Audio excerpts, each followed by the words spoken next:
to give thanks. If it's a someone, take the time to say thank you to them as well. So all of that, it changes your spirit. It lifts your spirit as well. And not only are you doing something good, you feel better for doing it as well. So be thankful today. But good morning to all of you who've taken that time to join us on our streams on Facebook, YouTube, and our website, cbc.bb. I thank you. I truly do, for waking up to keep us company on Morning Barbados as well every weekday morning, Monday to Friday. But most of all, I'm also thanking you for sharing the show. I've asked you to do so, and that you have done and you continue to do. So continue sharing the show, continue encouraging others to come join with us every weekday morning, and thanks. Also, thank you for taking time to tell us about people and their stories that you believe we need to share. You do so by sending us an email. And for that, again, I say thanks. So remember, our email address is morninbarbados@cbc.bb. That's morninbarbados, it's there on your screen, morninbarbados@cbc.bb. And to each and every one of you, heartfelt thank you indeed. So here's hoping you have a terrific day. Now today is Thursday, that makes it Q Day. And where shall we be today? We are heading to the St. Anne's Fort. That's because the Barbados Defence Force is having a week of activities, all part of a gathering. And so they want us all to gather there today at St. Anne's Fort for Q in the community today. They promise you it's going to be an unforgettable moment. From 11 o'clock in the morning till Thy Kingdom Come, you will have a really good time right there at St. Anne's Fort as the Barbados Defence Force welcomes the community. Remember, you get an opportunity to tour as well later on in the week, the Armory. I am telling you, this is going to be so fantastic as they open their doors for us to come explore, see for ourselves, get up close to all of the things that the Barbados Defence Force engages with. So don't miss the opportunity today. Food, drinks. There's a three-hand domino competition. They promise you it will be fun. And so we want you to come. Dance your life away, eat your life away, have a good time at Q in the community today at St. Anne's Fort, the BDF. So good luck and have a good fun indeed. So welcome to all of you everywhere. What are you all doing today? What are you up to today? Are you doing well? If you aren't doing well, please attend to your doctor. Please attend to yourself. But I wish you well today. But coming up today, we'll meet a man who says, go where you are celebrated and not just tolerated. Why did he say that, and what does he mean when he says that? He's a Bajan afar. We'll talk to him in just a little while about what drives him and how we too can benefit from what drives him. Anthony Smith in the 718. Good morning to Anthony. He wishes all of you a very lovely today. Anthony, back at you. Easy D, take it easy, my brother. Have yourself a great today as well. He wishes a good morning to the family and the crew. Patricia Ben, Pat, how are you doing as well over there in the USA? Have a lovely today, Pat. As always, you are there, and we say thank you. You too, Karen. You are always there, and we say thank you as well for being here every single morning. Slender Glenda, you too are always there. Thankful Thursday, back at you. Make it a beautiful one. Heather Boys, really did know sneak in from Heather Boys. A very good morning to you as well. Thank you for joining us on our streams. To Faye Roach, we wish you a loved Faye, long time no here. She's sending birthday wishes today to Harriet Cumberbatch, who's watching from New York. Harriet, good morning to you indeed. And Faye, good to see you after a little while. Thank you so much for making connection. So that man we'll talk to in just a moment. Now, this woman who we'll meet this morning is known as the Queen of the Bands in the recently held Toronto Caribbean Carnival. Who is she? And what's her talent? We get a chance to hear from her in just a moment as well. Now, Diana Benskin is a woman whose story is one of difficulty to success. And today she'll teach us how to rise from her adversity to success. Can't wait to talk to her about that as well. Fiction is his game, and he's about writing new books. There's the author of the book Mongoose, soon to be released, Theo Williams, who will join me in just a little while to share with us between the pages of his books and why he's writing a book on mongoose. Is that the right word? Or is it mongooses? You know, we have that debate in Barbados all the time. Is it mongoose, mongooses, or mongoose? What do you think? Maybe that's an opportunity for us to have a discussion a little later on. And she continues to stand in the gap for students and people with dyslexia. Chantal Morgan will come by as she's about to launch phase 2 that looks at bullying. And so we want to talk a little bit more about that with her in just a little while. But I'm excited to get started by introducing you to a young man from Barbados who has traveled the world, who's making a big impact and big waves all over the world. Who is he? Before we talk to him, take a look at this. Shaka Bars, man, thank you for stopping with us today. I wanted to talk to you real quick about what, first of all, brought you to InvestFest 2025. Myself, Rashad, Troy, Alvin, Kwame, and Tui are building a 400 property city real estate development project in Accra, Ghana. So we came today to invite people to come over and purchase properties. I love it. What's the push to get people to Ghana? Why Ghana of all countries in Africa? Because right now, I don't know if you've noticed, but ICE has a budget that is bigger than all of the militaries in the world bar 10 and all of the countries in Africa bar 10. And the budget is set to triple by next year. It's going to be 27 billion. So clearly they don't like folks that look like us. And in Africa, but particularly in Ghana, they're welcoming us with open arms. So I would say go where you're celebrated, not where you're tolerated. And I think here you're not even tolerated. Facts. Facts indeed. And so Shaka Clark, or Shaka Bars, is with us this morning. Good morning to you, Shaka. Blessed love. Welcome. Good to have you in Barbados. You were here for Carnival Fest, I believe, right? I was. I enjoyed myself very much. That's a powerful statement. Go where you're celebrated, not tolerated. What is it that led you to that gut emotion to do what you do, to say what you just said?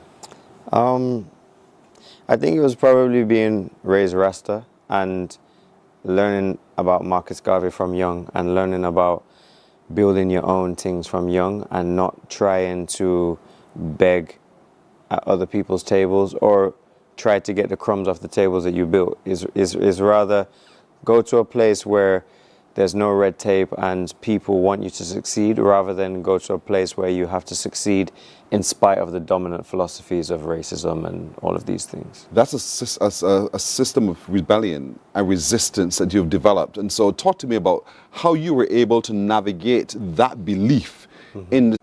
As soon as we were captured, and it ended only when we were freed. And now we are free. We carry on this spirit within our life, and some people they say that many are chosen. No, many are called, few are chosen, but I would say that many are called, few choose to answer the call. And I think that all that rebellious spirit is just answering the call, you know. And so you're on a mission. You're on a mission to make a difference because you see life has purpose, and you thought and you still do think that your purpose is to create that change that we're talking about, to make it possible. And you want now also, as you saw in the clip before, to create a community where people can feel empowered, feel safe enough to want to try. That's a big project. Yeah, it's my biggest one so far. It's my biggest one so far, but I mean, I think it's been 15 years now I've been doing community-based projects. I started doing fitness and health projects in London, where we had the biggest black gymnastics class in Europe, as far as I'm aware. We had one of the biggest fitness movements, and it was all about getting out in the streets and doing health and fitness. But then I did a big project in Somalia in 2017, and we fed like 80,000 people during a drought, and you know, it was myself and Lenny Kravitz and Colin Kaepernick, and we got together and figured that out. And then I built a village in Congo, actually, of 24 houses for orphan children who were displaced during the war for the minerals that's going on there. This one now is, I'm not sure if you were aware of the Year of Return, which was 2019. I was also part of the delegation that brought Honourable Mia Motley to Ghana, and now there's a High Commission of Barbados in Ghana. But also part of that Year of Return for me and my business partners, Alvin, Kwame, Tui, Rashad, and Troy, was that there was a Year of Return, but there was no place to live. So, I mean, you can live anywhere in Ghana, but we wanted to actually create a community for the diaspora where the diaspora are celebrated, not tolerated, and welcomed. And so this is part of that. And this last weekend at InvestFest in Atlanta, we actually just sold nearly 30 houses. We got deposits for 30 houses. Nice. And nearly in the first phase, we're building out the first phase, which is called the Cascade. So the project is going to be We have 400 acres of land. We're going to build around 500 homes and around 5,000 affordable housing apartments. The first phase of the first 30 acres that we're building on is 40 homes, and we've sold nearly all of those homes. So it's happening, and it's not exclusively for diaspora. Ghanaians are also buying properties as well, and also other people from different African countries. But it's just the fact that where we want to create this, this utopia, we want to create this space where everybody can live. And a lot of people are doing more talking than they're doing creating. So we just said, let's just create. The little boy from Barbados is now doing big things with big dreams. When you reflect on that little boy from Barbados, as you said, raised in a Rastafarian environment to being who you are today, what's the difference that you see in yourself? I would say that maybe the rebellion has just been organized, because with, I was actually not here for very long. I think my mother took me back to the UK, or took me to the UK when I was like 1 year old or very young. And I think that from what my experience growing up in the UK and growing up around Rastas and growing up around Jamaicans particularly, because half my family is Jamaican and half my family is Bajan, is that a lot of the Rasta spirit is strong, it's unwavering, it's a very beautiful thing to be a part of. But at the same time, I also know that there's a lot of Rasta who don't organize that into anything that can compete with capitalism, and why would they? Because Rasta is not that, but at the same time, we can't be on the one hand saying that we want land and saying that we want opportunities, but then we don't have an address and we don't have a bank account and we don't have normal things that would allow you to be able to do those things. And so I would say that it's just organization and implementation, because it's very easy to be a mobilizer, but it's more difficult to be an organizer. So where I'm at now is from being more on the side of revolutionary and rebellion, I'm now more on the side of organization and creation and co-creation. Yeah, we fought, now time to do. Right. And so, but you live in metropolitan London, and have you moved to Ghana, or are you still based in London? No, I haven't lived in London for 10 years. I live in Ghana now. Now, Yeah. what's life like moving you and yours to Ghana? For 10 years now you've been there. Getting accustomed, finding your footing, feeling at home. Was that easy for you to do? Very easy, because I was welcomed by the Ghanaian people. It was it was almost like, where have you been? We've been waiting for you to come home. And that was very endearing, because everything that we were doing in London was in spite of the systems that were created. Because one of the things that my grandparents who went over there on the Windrush from Jamaica or went over there from Barbados never really told us was that the streets are not paved with gold. And the life there now, I think the UK is second most depressing place to live in the world. And the life that is being advertised is not the life that is being realized. And being in London was very telling of lack of community, disassociation from spirituality, and all of the things that you don't want a child to grow up in. And then being in Ghana is community, is village, is morals, values, and standards. The morals and values and standards that I've seen in Ghana are not upheld in the UK. UK is kind of, the cost of living is so high and everybody is out for themselves. Whereas in Ghana, it's very much, they take time to see you. They take time to ask you, how are you? And I've noticed so many similarities between Ghana and Barbados. In Ghana, everybody says, yes, please, no, please, just like here in Barbados. And it was interesting. I went to go watch Mansa the other day at the Mansa Musa production at Carifesta. And at the end, they brought on the whole cast and crew, and you couldn't tell who was Bajan and who was Ghanaian. There was you could not tell at all. So if you yourself was to be in Ghana, I wouldn't be able to tell that you weren't from there.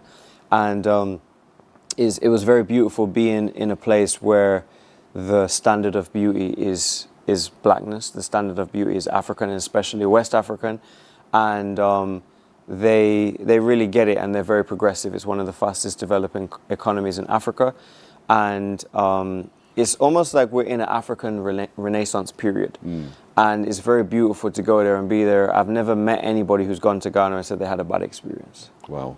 Want to continue looking at those contrasts, similarities, and all the rest of it between London, Barbados, and Ghana. We'll do that right after this break. Morning, morning, morning. Good morning. Good morning to you. Some ask, what makes Barbados so special? We at Mornin Barbados say it's you, our exceptional youth. You are talented, resilient, and inspirational. You are the epitome of the Barbadian spirit, testing the boundaries of your creativity. If you are an entrepreneur, artist, baker, designer, author, or have done anything you think should be highlighted, email us at morninbarbados@cbc.bb. Let us show the world our exceptional Bajan youth. God will not give you a job. God will not call you to do something and then not give you the capacity to have it, to make it happen. He will give you the resources, he'll give you the people. Not only will he equip you with ideas, but he will equip you with favor, as he did Nehemiah. Turn on the latest episode of Infinite Possibilities, only on CBC TV8, every Sunday at 1:30 p.m., sponsored by Covenant Life Teaching Center. Welcome. Good morning, morning. Good morning. Good morning to you. Shaka Bars, Shaka Clark, lacks no confidence in self, and so he continues to not just walk the world, he changes the world wherever he goes. And so he's with me this morning to effect change in Barbados as well, but most of all to effect change for people of color. And so it's so wonderful having you, Shaka, to sit with us indeed and to learn from you. I asked him in the break, how old are you? And you said? I'm 37. He's only 37. And this man is already not just developing himself, he's developing Ghana. He's developing spaces where people of color are celebrated and not just tolerated, because he believes in values. Those values that he knows exist in the Caribbean still, and in Barbados in particular. And so let's talk a little bit more about living your dream. What do you see your life's purpose to be? I think it's still and will always be the total liberation of all brown and black people on the face of the earth, from oppressors, from sufferation, and making sure that we can live out our dream as a people. You were here for Carifesta, and well, Carifesta just wrapped up, you were still here. And so what was the experience like for you to be among the peoples of the Caribbean? Caribbean people are the best people in the world. I mean, African people are the best people in the world, but Caribbean people, because I was born in the Caribbean, and the Caribbean is my cultural home, my cultural center. It was very amazing to see the unity. It was very amazing to see the unity, but not only that, I also feel like Africa can take some notes, because there is nothing right now in Africa that has a similarity to Carifesta. There should be an Afrofesta. I think there was Festac and Festam in the 60s and the 70s, when there was that Renaissance period after decolonization, when, you know, Martin Luther King and Stevie Wonder and all these people were going over to Africa. But I think now Africa can take some notes from the Caribbean, because seeing all of the different food, dance, art, and the big conversations and the differences but the similarities showed that we are one people. We just got dropped off, you know, by different boats on different islands. And I think that Africa has a lot of unity, and I believe in USA there should be a United States of Africa. There should be a One Africa passport. All of these 54 countries and honoring the colonial borders.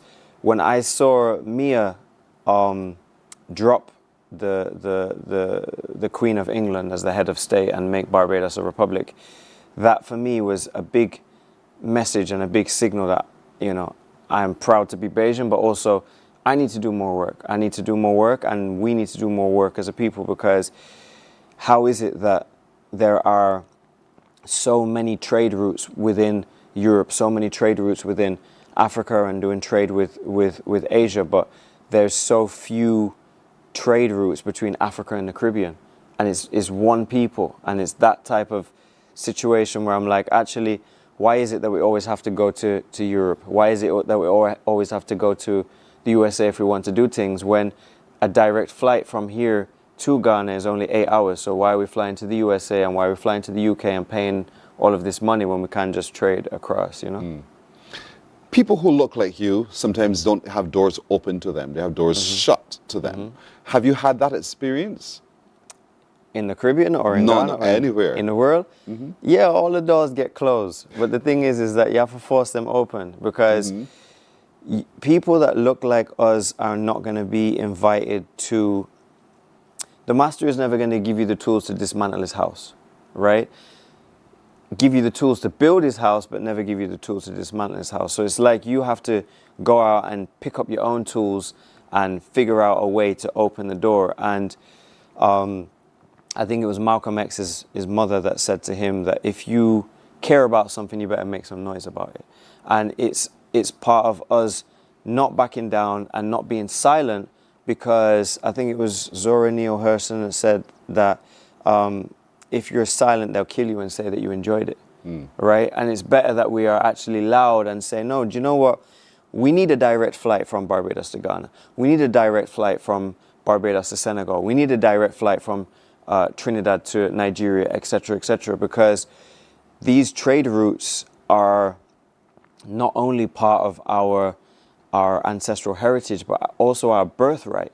Why is it that we have to look to get a visa to go to somewhere that we are not tolerated to just go back home to Africa? That doesn't make any sense. It only makes sense that we, as African people, as Caribbean people, start knocking on the door and saying, hey, why is it that it took however many hundreds of years, or since the decolonization of independence of Barbados and the independence of Ghana, it took 40, 50 years for there to be a high commission in Ghana from Barbados, for there to be an office of CARICOM in Nairobi, Kenya? Why is it taking so long for these things to happen? And why is it that the other Caribbean leaders are just watching Africa kind of go by while they're trying to figure out what Canada's doing or what Europe is doing? I think the time for begging and shuffling and hoping that, you know, these people will have a change of heart is over. I think it's now our time to start saying what we want to do and how we want to live our dream. Young people. And the use of young, Lord, it sounds bad to say the use of, but you understand what I'm saying, mobilizing young people to be able to effect the changes that you're talking about. How do you see that happening? Well, now, you know, social media made a big change. It made a big difference. And it's almost like when you see taxis, how taxis are in a lot of countries, and then you see Uber, or you see how corporate news media is and how it's been, and who the sponsors are and who the editors are and who the producers are and what they want to say. And then you just see someone with a TikTok account. And somebody with a TikTok account says, hey, today I want to talk about African history and I want to talk about it extensively, and that's all I'm going to talk about. And you can't ask me to talk about anything different. And I think that young people who have social media, now you can get on TikTok or Instagram or Snapchat or whatever, Facebook, and you can have a direct conversation with someone in Ghana that you never met before without having to have approval, without having to have any kind of... you don't have to have anybody to tell you to do that anymore. You can just decide that you wake up one rising and you say, hey, I want to have a conversation with somebody in Nigeria about the price of rice. And you can go ahead and do that. And I think that young people who have these devices in their hands can pick up these devices right now. They can create channels, they can create platforms, they can create opportunities, they can create trade routes. Because, you know, we went to go watch Mansa Musa the other day, and he's so celebrated because of his extravagant wealth. But at the same time, enough is not spoken about Marcus Garvey and the Black Star Liner. And what does that look like in 2025? Why is it that we're still waiting to see what shipping routes and what trade options are open and what the European stock market is doing, when we can actually just say, hey, what's the African stock market doing? And how can I get shea butter from Ghana to here at this price and then trade it in Barbados? Do you have the answers to those questions? I have many solutions, but I think one of the best books that somebody can read is a book called, let me be specific about this one, The Blueprint for Black Economic Power by Amos Wilson. I think that's probably one of the best ones. The solutions have all been presented to us, but now we also use social media to just be entertained. And I think that when you enter someone into a containment field and keep them there, you're not raising their vibration, you're just keeping them held in place. And people are just kind of on this hamster wheel of going forward. And what we should do is we should be actually doing the edutainment. We should be educating people and entertaining people so we can raise their vibration but move us forward. So I have many solutions, but also I'm figuring it out. But the thing is when there's a will, there's a way. Yes. And it doesn't matter whether or not, it doesn't matter if the how is difficult, it only matters the why. And if we get the why right, then the how is easy. You're preparing to head home tomorrow, back to Ghana. What do you think is your message to Ghana about your visit, first of all, and then what will be your parting message to Barbados?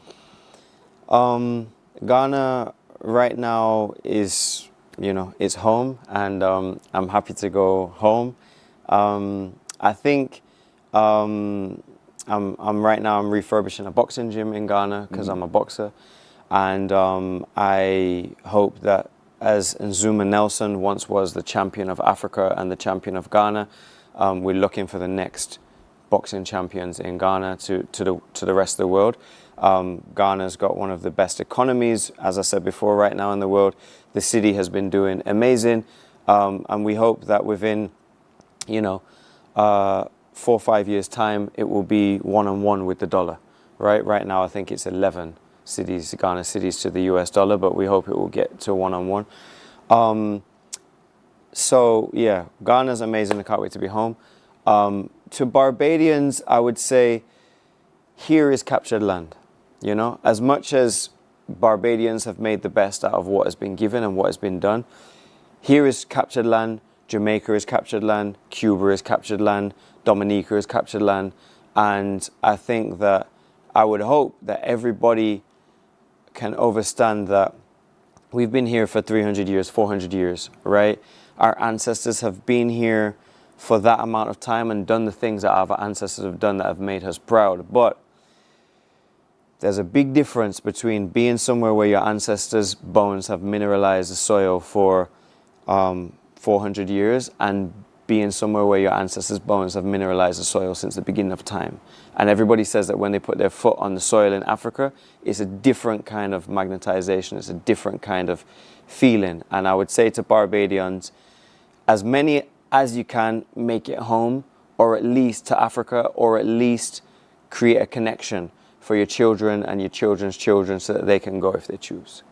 What a powerful message indeed from Shaka Clark, Shaka Bars indeed. Thanks to BTMI Bell holder. Bell, she's really hooked us up with this. You're such an inspiring young man, and you're continuing to inspire the world, but to make change in the world as well. You're not just talking it, you're doing it. And so much success with your ongoing project, and we can't wait as Barbadians to come visit the city that you're creating and to come experience what you've experienced and have been experiencing over the past 10 years, and to just be home. I thank you so much for joining us today. Blessed love. As well. Morning Barbados takes a break here. We're back in a moment. Morning, morning, morning. Good morning. Good morning to you. Welcome to Nature's Discount, the ultimate health food store. At Nature's Discount, we have thousands of quality products at great prices. Hi guys, Dottie here with Nature's Discount, and today we are talking about Solar Ray Microbiome Probiotics and why you should be taking them. And we have well over 3,000 amazing products to help you get healthy. For your health tips, tune in to CBC TV 8 every Monday, Tuesday, and Thursday for Nature's Discount, sponsored by Get Healthy Incorporated.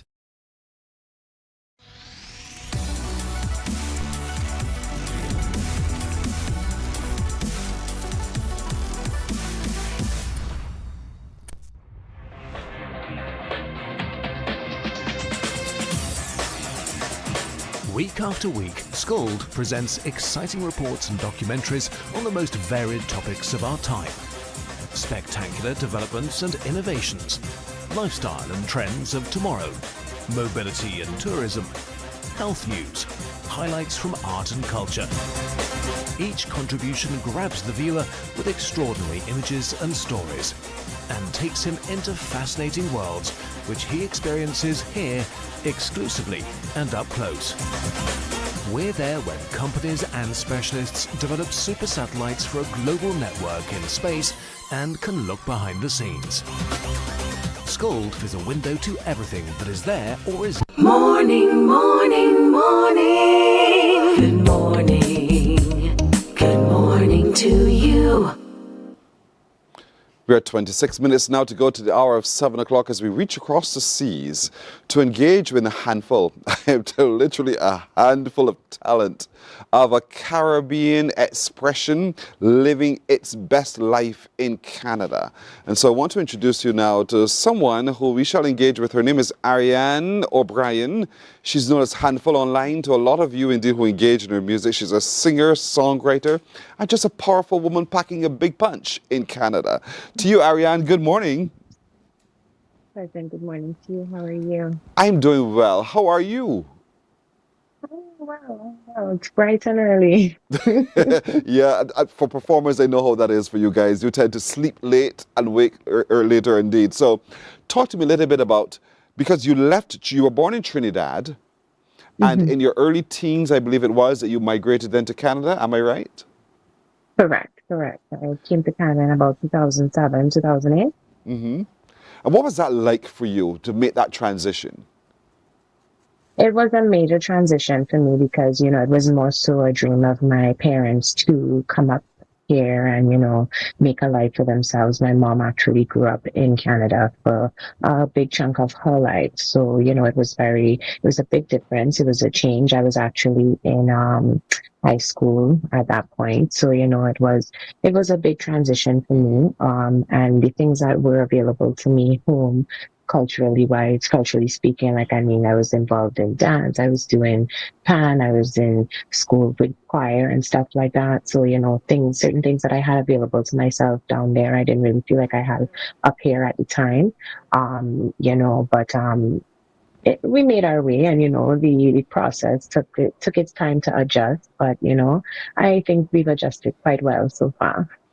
You could have sat where you were and said, Mommy, I'm so upset. I don't have my drumming. I don't have my dancing. I don't have my pan. I don't have all of these things. I'm angry. I want to go home. But you said, no, I do have my talent, and I have enough talent to impact the world. And so before you moved to Canada, was your passion also for singing and songwriting, or did you discover that in Canada? Well, I was actually more so into choir when I was home and just, doing a lot of covers and stuff. So when I was home, I dabbled in, we did a lot of folk music for choir. We did parang, we did some opera. So I would do little competitions with my school choir and stuff. And at that point in time, I'd actually gotten into African drumming. So I was doing drumming for a couple of plays. I played djembe. And I was into pan, but not as much as I should have been, because I always wanted to play the tenor and the tenor, but my cousin always made me play everything else. So I was, me and Pan just had our own little relationship. But it was more so just going around and just singing other people's music. But I more so got into singing and songwriting when I came up here, because I felt like in regards to the caliber of choir that the high school that I went to at the time had offered, I just felt like home. I think it was more me being depressed than homesick.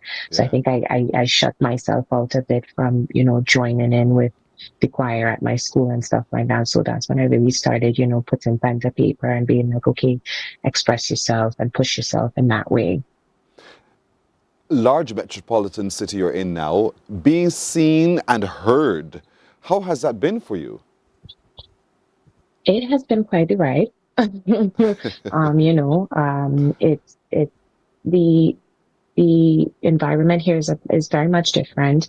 The response is different. You know, and really spreading yourself and showcasing yourself to your own people could sometimes be a challenge. But you know, I've received so much love from just the Toronto community in general. And, you know, because we have such a multicultural environment here as well, it just, the adjustments, you know, it's taking its time, but at the same time, I am loving the reception. Yeah, that's beautiful. Does the city inspire your writing, or is your writing inspiring the city? I think it's a little bit of both.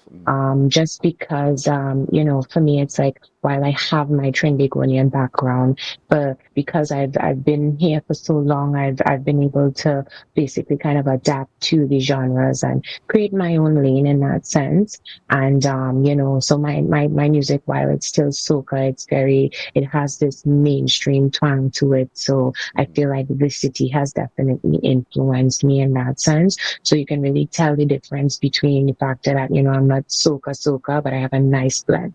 Mm-hmm. Platforms, though, to hear your or to experience your music. For us in the Caribbean, we depend a lot on radio, the traditional media, to get our voices out. Is that the same for you in Canada, having to get into mainstream radio, or are you just working in the virtual platform using social media and the like? Actually, it's funny because my first release, Weakness for Sweetness, actually caught the ear of one of the DJs on, it was Flow 937.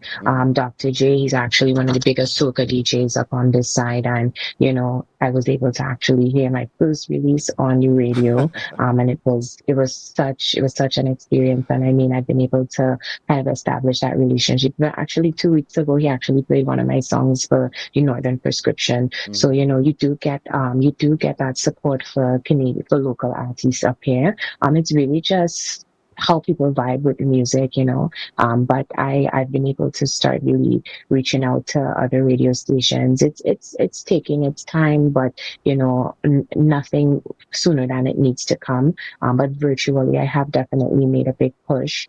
You know, YouTube, Spotify, iTunes, and on all platforms. And, you know, it's just been really about building the platform virtually and, you know, reaching out to radio stations and still, you know, releasing that music that these DJs want to hear. And, you know, sometimes I get a phone call and people are like, oh, you know, I heard you on the radio. And I'm just like, oh, I didn't even know.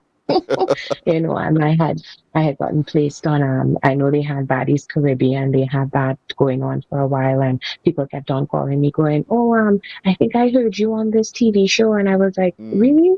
Because I didn't know.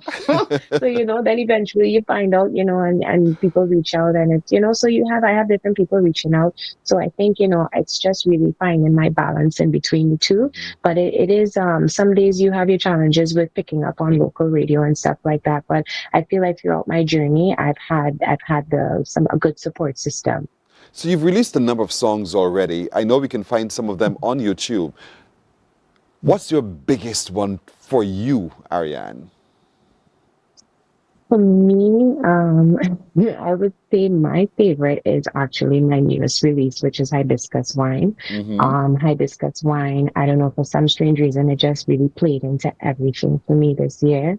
I had done, it was my first time really I had done like about 2 music videos prior to, and this music video, I really put my heart and soul into. This song I put my soul into. You know, it comes across as like, you know, an upbeat song, but then at the same time in the background, it's like, you know how Caribbean people will take a heartbreak and we turn it into something positive? Yes. It was one of those ones.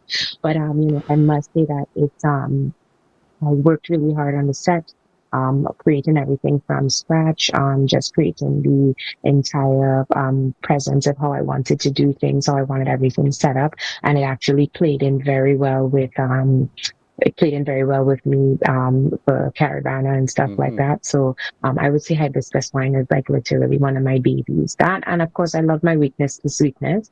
And it being my first release, you know, it was definitely one of those ones that really caught people's ear. And the funny thing is, for me, it's like when it comes to my beats, people always get surprised because my producer is actually very, very white.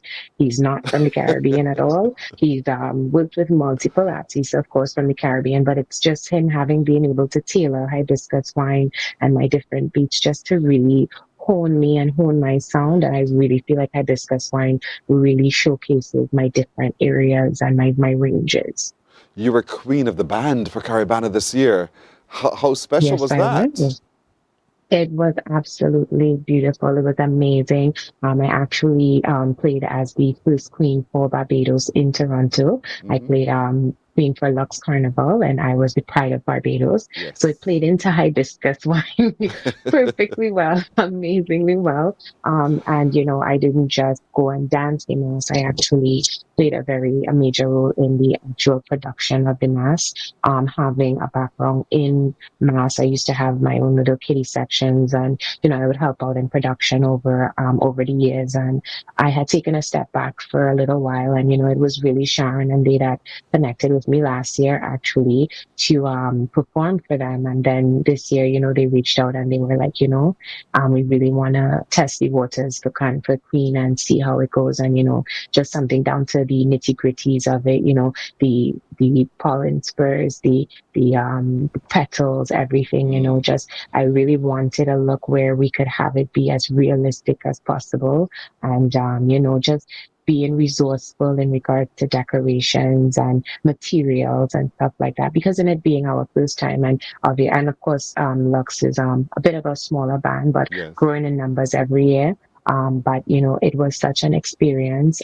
Sharon and they're a great team to work with, and I was really, really happy about the result. Fantastic indeed. You know, you're such a handful, and we've been talking, but I want people to enjoy your music as well. So give us your socials so we can come find you online and your music. Absolutely. You guys can find me on all platforms where music is concerned: Spotify, iTunes, YouTube. It's HNDFLL, so not HANDFLL, just HNDFLL. I like to leave out the vowels because I make all of the noise. And you can find me on Instagram at HNDFLL_official. Simple so indeed. She's so good. She's so talented. She's from Trinidad and Tobago, but as Caribbean people, we own you too. And so we celebrate you this morning, you know, Arianne, and we wish you all the very best in all of your future endeavors. And may God continue to bless your vocals as well as you continue to create great music representing the people of the Caribbean and representing yourself, your best self as well. Thank you so much for joining us this morning. Morning Barbados takes a break here. We're coming back in a moment. Be my ride or die, be my ride or die. You make me tremble when you give me with the wine. The dog master man them with the sweet wine. Pull it tight, don't know why I feel shy. Make me feel like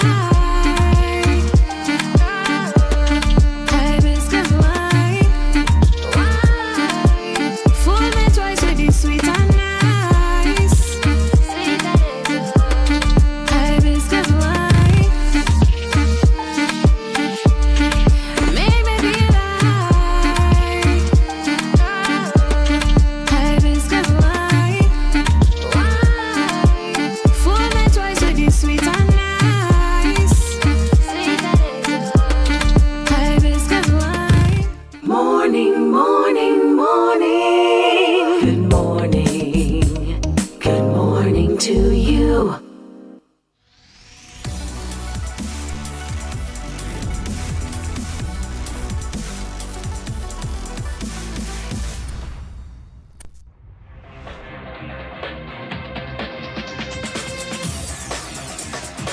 Week after week, Scold presents exciting reports and documentaries on the most varied topics of our time.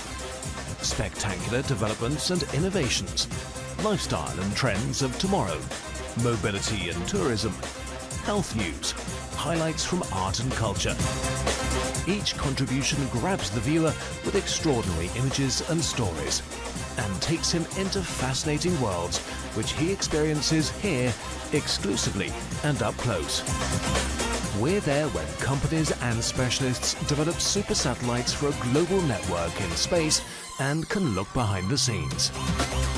Scold is a window to everything that is there or is yet to come. Fly with us through time to better understand today and tomorrow. You've always wanted that. Scold, a look into the future. Our world today is not the world God wants it to be.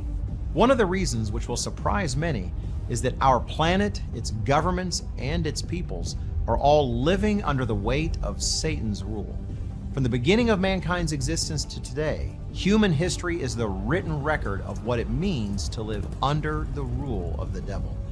Yet that rule is coming to an end, and what a difference that will make. Every Sunday at 9 a.m. on CBC TV 8, tune in for Tomorrow's World, sponsored by the Living Church of God.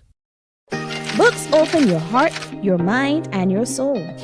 They are educational, entertaining, inspiring, and motivating. Are you an author of a recent book you want to share? Then Mornin Barbados would love to feature your book in our The Next Chapter segment. Send us an email to morninbarbados@cbc.bb. That's morning without the G. Come and let us turn those pages together. Hey there, it's Mahalia. I want to share something that might be really helpful. If you're feeling anxious, overwhelmed, depressed, or lonely and have no one to talk to, call Lifeline Barbados. We all face struggles at times in our lives. You're not alone. There's no need to feel ashamed or embarrassed. It's okay to reach out for support. Lifeline Barbados is completely confidential. No one else will know you called. They're there to offer a caring ear and guidance without judgment. And fellas, I want you to know asking for help is a true sign of strength. It takes real courage to reach out.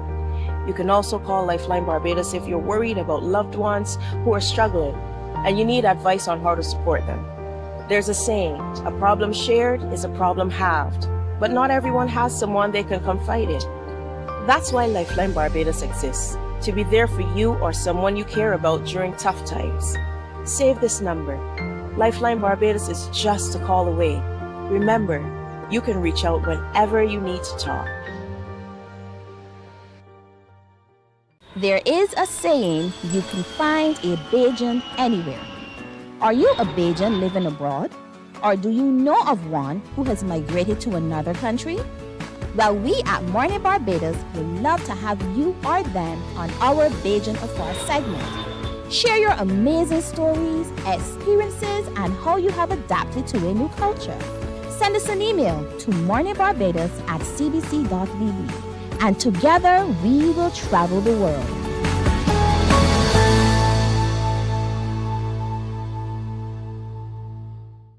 Some ask, what makes Barbados so special? We at Mornin Barbados say it's you, our exceptional youth. You are talented, resilient, and inspirational. You are the epitome of the Barbadian spirit, testing the boundaries of your creativity. If you are an entrepreneur, artist, baker, designer, author, or have done anything you think should be highlighted, email us at morninbarbados@cbc.bb. Let us show the world our exceptional Bajan youth. God will not give you a job. God will not call you to do something and then not give you the capacity to have it, to make it happen. Morning, morning, morning. Good morning. Good morning to you. We're approaching 8 minutes now to go to 7 o'clock. Don't forget today being Thursday. That means today is, as we say here at the CBC, and you do too, it is Q Day. So before you ask, take a look at your screen. This is where we're headed today for Q in the community. We're going to the Barbados Defence Force Headquarters at St. Anne's Fort for today's edition of Q in the Community. They promise you, as you're there, that you will be completely satisfied for the entire day in Q in the Community. You have the usual eats and drinks, dancing and everything else, but you get to play three hands domino. You get to play all sorts of different things. So it's going to be quite a day today. So we want you to continue to engage and be a part and support the Barbados Defence Force, as this week they gather for servicemen, ex-servicemen, retired servicemen, and the general community. There are lots of activities that are happening there, and so today, Q in the Community is the time and the place. Remember, 11 o'clock this morning at St. Anne's Fort, the headquarters of the Defence Force. Okay, we clear? Good. Let's go all the way now to meet with this lady who has taken life boom on one cheek, boom on the other cheek, but you know what? She survived, and so she has a success story to tell indeed. Her name is Diana Benskin. Diana Benskin is her name, and she's written a book that talks about her success as well. Diana, good morning to you. Pleasant good morning to you, Pearson. Thank you so much for joining us indeed. Yours is one interesting story, girl, of feeling abandoned and then having to make your own choices and decisions, live your life. When you reflect on your story, how does it make you feel? Okay, first and foremost, I want to acknowledge that I was born in Trinidad and Tobago to Barbadian parents, but I just feel more Bajan than anything else, right? you sound good so too. Let's get that out there. Yes, I have a harrowing story, which could have left me being, a delinquent and a dropout in life. But I decided to, get my education, because the home I grew up in from age 9, it was wrought with all sorts of going-ons, and I never felt loved and safe there. I was initially raised in Barbados by my maternal uncle, Marcel Benskin, whom whenever you ask me about fatherhood, I conjure him up in my mind because he's the only father I ever knew. I suffered a lot of abuse at the hands of my biological mother, and it left me feeling, angry in the world and unloved, and it's just like I didn't fit in, and I sought therapy in my 30s because it's like I was just drifting and nothing was right, and I didn't feel okay. And I subscribed to, getting mental health and not subscribe to the taboo of silence surrounding mental health. And so here you are now, a powerful woman packing a punch. You published a book called Per Ardua ad Astra, Through Difficulty to Success. And so that book, was it for you an outpouring of, or was it just simply a way to just document your life? Yes, it was sort of a catharsis because I was going through therapy at the time, and my mentor I'm also an award-winning poet also. My inspiration for writing poetry is Maya Angelou also. And she said, there's no greater agony than bearing an untold story inside of you. So I said, I need to tell my story because I don't want other little children to suffer the way I did. I met my biological father at 18, who rejected me entirely up to his demise. And I just want to let people know that you have children, you have to love them. If you and either parent are having a squabble amongst yourselves, please, you have a life that you have to rear, and you should always consider this life. Have you handled your emotions? Do you think you have a handle on it? Or does it pop up from time to time to haunt you from time to time? I believe I have handled my emotions because I had 11 long years of therapy. I do get the blues sometimes because I was diagnosed with post-traumatic stress disorder. And I had to find ways to, whenever the blues present themselves, for whatever reason, a trigger, a memory, I have to find a way to. I've been taught how to not go down the rabbit hole and navigate my way out of the rabbit hole via music, writing, like walking, or watching a comedy. Makes you laugh, releasing the good serotonin in your brain. Those are the things I do. I'm trying to read carefully all the signage behind you. Don't let, stop, something, all of that. Those are pockets of reinforcement, I suppose, that you have everywhere. Exactly, because I reside alone. I never had, neither of my parents ever poured anything into me. Let me put it that way. And who did pour things into me, as I said, was my maternal uncle in my formative years. And whenever life got a little crazy growing up in my teenage life, I would revert back to him and the lessons he taught me, because he was a teacher. And if you ask him questions, he would send you on this chase and he let you find the answer and come back and give him. Yes. And so you reflect on your life through your book, Per Ardua ad Astra, which is Through Difficulty to Success, the life story of one West Indian girl. And where is this book available? Yes, it's on Amazon. Per Ardua ad Astra is also the motto of the secondary school I graduated from in Trinidad, St. Augustine Girls High School. We have a school here in Barbados, the Alexandra School, that has that as its motto as well, Per Ardua ad Astra. And so, yes. Wow, I am learning. Imagine. Now you know, maybe you could write a story about that, the link between the school in Trinidad and the school in Barbados, indeed.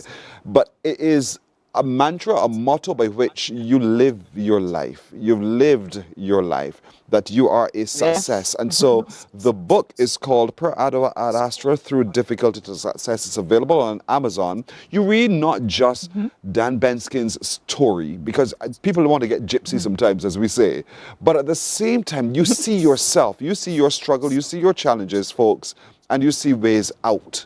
And I'm sure while you wanted to tell your story, look at what it's been able to do. It's been able to teach at the same time. Are you still writing?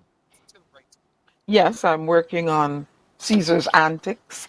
I'm trying to chronicle the current administration here in America via poetry.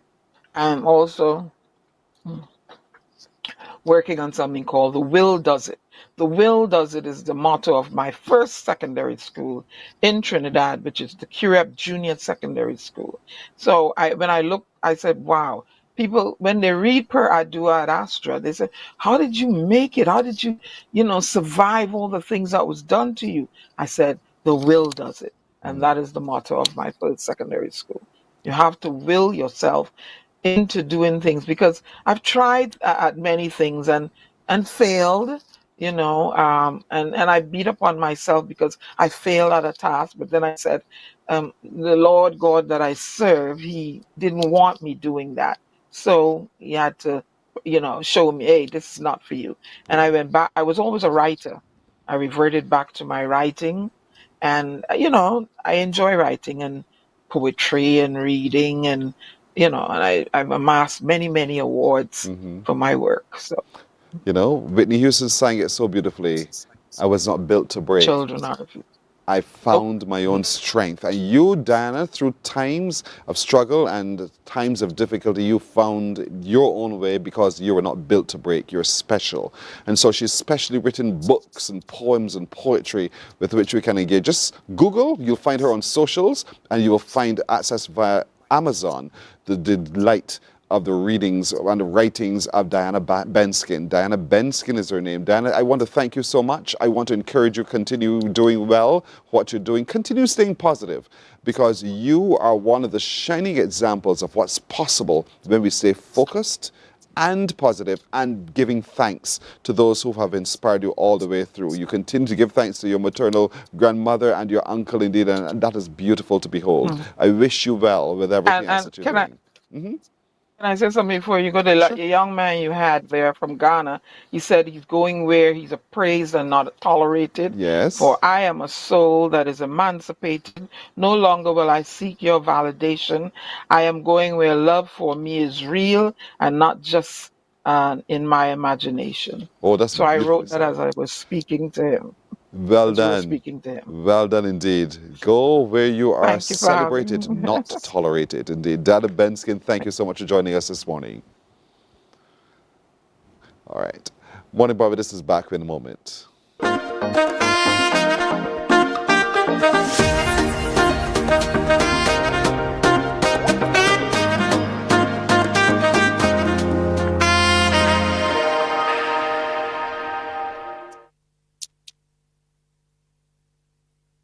God will not give you a job. God will not call you to do something and then not give you the capacity to have it, to make it happen. He will give you the resources, he'll give you the people. Not only will he equip you with ideas, but he will equip you with favor, as he did Nehemiah.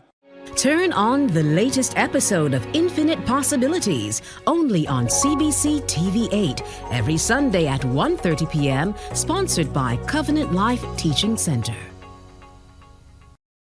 Welcome to Nature's Discount, the ultimate health food store. At Nature's Discount, we have thousands of quality products at great prices. Hi guys, Dottie here with Nature's Discount, and today we are talking about Solar Ray Microbiome Probiotics and why you should be taking them. And we have well over 3,000 amazing... Morning, morning. Good morning. Good morning to you. Let's catch you up on some news now. Dwight Sutherland had resigned as Minister of Housing, Lands and Maintenance. He says, while that announcement may be sad for some people, the move will now give him more time to spend with his constituents in St. George South and with his family. Anesta Henry reports. Recently resigned Housing Minister Dwight Sutherland was out and about in his constituency this afternoon. He says while the announcement of his resignation as Minister of Housing, Lands and Maintenance may be sad for some people, he will now have more time to focus on his constituency and to spend with his family. He says he will be doing all of this while remaining a member of the Barbados Labour Party, on which ticket he became the St. George South MP. And I want to thank my son for coming this afternoon with me, and the members of my branch, my first constituency assistant, and my present one, and my public relations officer and PA. Certainly this afternoon is a constituency afternoon, and people are coming in and leaving. I pledge, lots of people have passed through, pledging their support, but I told them I am still a member of the Barbados Labour Party, and I pledge my support and continued dedication to the people of St. George South and indeed Barbados, not just St. George South, but Barbados.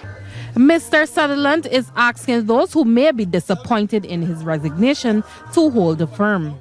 You know, I've done a lot of work, but like I said, it's for personal reasons that I have resigned. And I know the person that is coming after me is my very good friend, Chris Gibbs, and I will give him maximum support. And I know that with the government policies, whether it's myself or Chris Gibbs, we can indeed impact all the constituents of this country in providing affordable housing, resilient housing, and housing indeed that can allow Barbadians to indeed own a piece of this rock. And that's our mantra. Constituents also have their say on the resignation. Bad, because I was a good man. I love Sullivan. Refrain. Knowing him from going to school to this point, it is a good thing. So it might be bad for some people, but I think it's a good thing for someone else to come in his position and have a feel of the shoe he was wearing all the time. To most of his constituents, the move came as a surprise, but according to him, they should be seeing much more of him. Anesta Henry, CBC News. Well, Prime Minister Mia Amal Motley said she received a request from Mr. Sutherland to be relieved of his ministerial portfolio. I have accepted his request. He will remain as Member of Parliament for St. George South. This has been a request driven by him for personal reasons.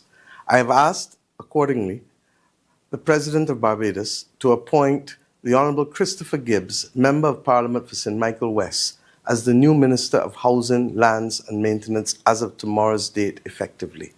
I thank you for your attention, and I'd like to thank both the Honourable Dwight Sutherland for his service to the government, while at the same time looking forward to working with the Honourable Christopher Gibbs in this new portfolio.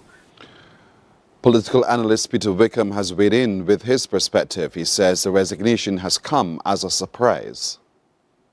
The government of Barbados is coming off a high from Carifesta, a very successful Carifesta, and this is not the type of news that we expected. Whenever a minister resigns, it sends a shockwave through the government, and I think no differently now.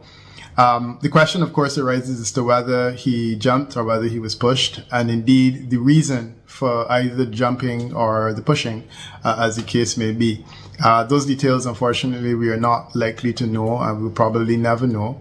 But the most important thing is that he's indicated that he is still interested in politics. And there are several examples of ministers who have resigned in Barbados or have been removed from cabinet, in the case of Minister Thompson, and return subsequently to have a fairly successful political career. So we don't know whether this will be a temporary process or a long-term thing, but he's indicated that he's still interested and committed to politics. His seat is relatively safe.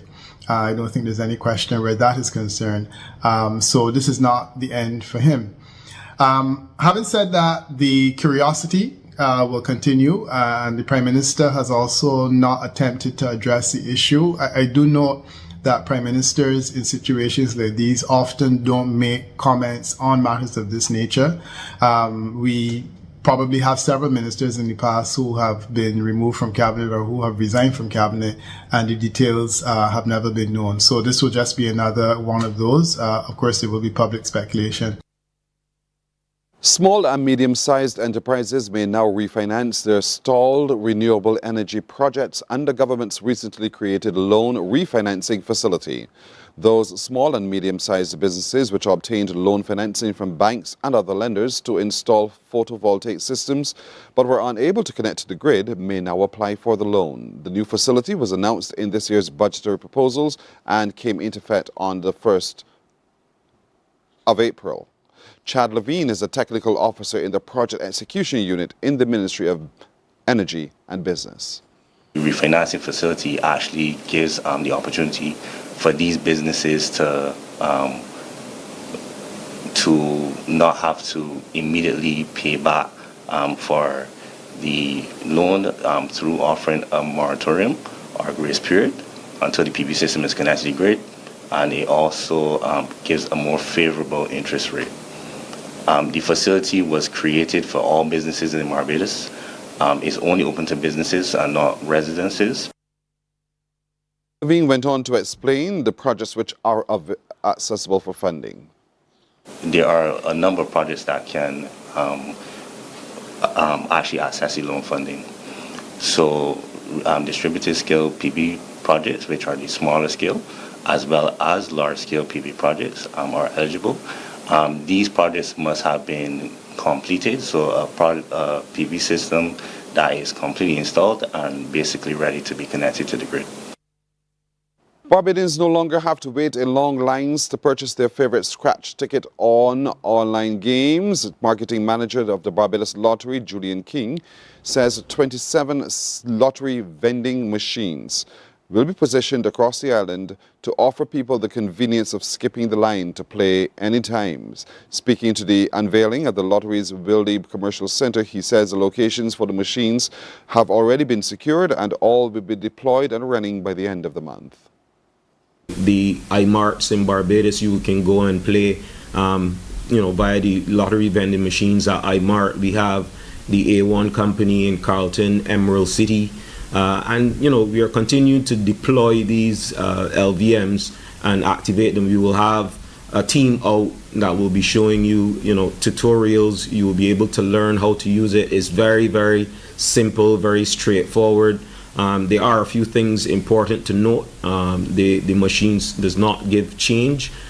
So we are asking you to, in an effort to continue our fight for responsible gaming, play within your means, within your limits, and, play at one of our lottery vending machines today. As you just heard, those machines will not give back change, and also they do not allow a user to play more than $100 at a time. The machine, once you win, once your ticket is a winner, and you can also check your tickets that you would buy from a regular terminal. You can check that at the LVM. And if your ticket is a winner, it gives you the option to either play that cash that you've won, or you can decide that you do not want to play. If you decide that you will play, then, if it's $5 that you would have won, then you can play any of our games up to that amount, $5. So the machine can check your ticket, your winning ticket, regardless to where you bought it, and then you can replay that at the terminal, or you can decide that you do not want to play it. That's news until now. More news at noon. Morning Barbados comes back in a moment. Hurricane Tips brought to you by ICBL. Always there when you need us most. Keep a few changes of clothing available in waterproof packaging. Also, keep protective clothing, including rain gear, jackets, hats, boots, and umbrellas, accessible.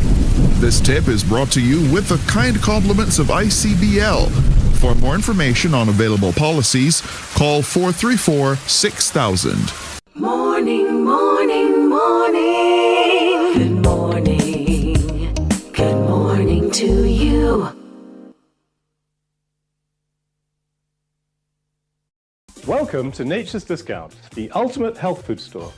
At Nature's Discount, we have thousands of quality products at great prices.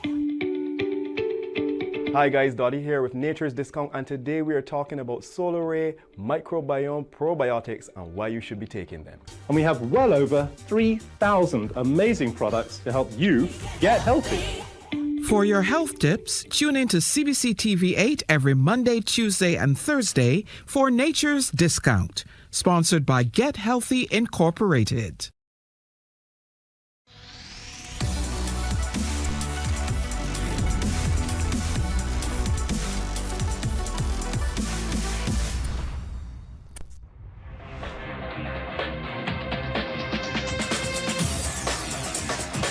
Week after week, Scald presents exciting reports and documentaries on the most varied topics of our time. Spectacular developments and innovations, lifestyle and trends of tomorrow, mobility and tourism, health news, highlights from art and culture. Morning, morning, morning. Good morning. Good morning to you. You know, Edison Theo Williams is a writer of fiction. He's also award-winning indeed, and he's written a book with a name that I shall not attempt to call today. I know you know it so well indeed. Edison, good morning to you. Good morning, Pearson. Welcome to Morning Barbados. Show them the book, and then you say the title of the book. Tales from Ichiruganayam. Say it again. Tales from Ichiruganayam. Ichiruganayam. Ichiruganayam is the original name of Barbados. Indeed so. Pre-colonial name. And so this book chronicles our pre-colonial, not just history, but the stories about how life was? No, it doesn't. What does it do? I dedicated this book to the name Ichiruganayam because I went right through school and never heard that name. Mm-hmm. Never heard it. So it's dedicated to the memory of the people who were here before we became Barbados. So in the pages, what do you write? What have you written about? Sure, I've written about Barbadian life and Barbadian lives. In one or two cases, those lives are outside of Barbados, but they're very much Barbadian lives. Mm-hmm.